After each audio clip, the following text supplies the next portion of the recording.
যারা যারা ঈদে মিলাদুন্নবী পালন করবে তারা মৃত্যুর সময় ঈমানের উপর কায়েম থেকে ঈমানের সাথে মৃত্যুবরণ করবে।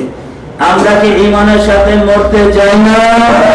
তাহলে তার নবীজির জন্মদিন পালন এটা সহজ উপায়। নবীজিকে আমরা কি দিয়ে খুশি করব? তার তো কোনো কিছুর অভাব নাই।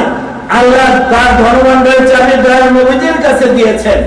আমরা যদি তাকে ভালোবেসে তার জন্মদিনে একটু তার কথা স্মরণ করে তারপরে শ্রদ্ধা করি, সালাম জানাই, দরুদ পড়ি, মিলাদ করি, তাহলে নবীজি খুশি হবেন।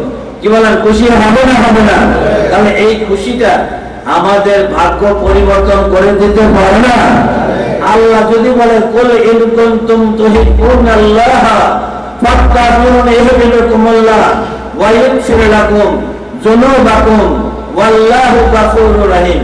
হে আমার হাবিব, আপনি সবাইকে বলে দিন, তোমরা যদি আল্লাহর ভালোবাসা পেতে চাও তাহলে আমাকে অনুসরণ করো, তাহলে আল্লাহ তোমাদের ভালোবাসবেন, তোমাদের পাপসমূহ ক্ষমা করে দিবেন। সুতরাং আল্লাহর দয়া পাওয়ার জন্য নবীজিকে ভালোবাসার দরকার আছে না নাই? আল্লাহ নিজেই তো শিক্ষা দিয়েছে নবীজিকে ভালোবাসতে হবে। নবীজিকে ভালো না বাসলে ঈমানদার হওয়া যাবে না।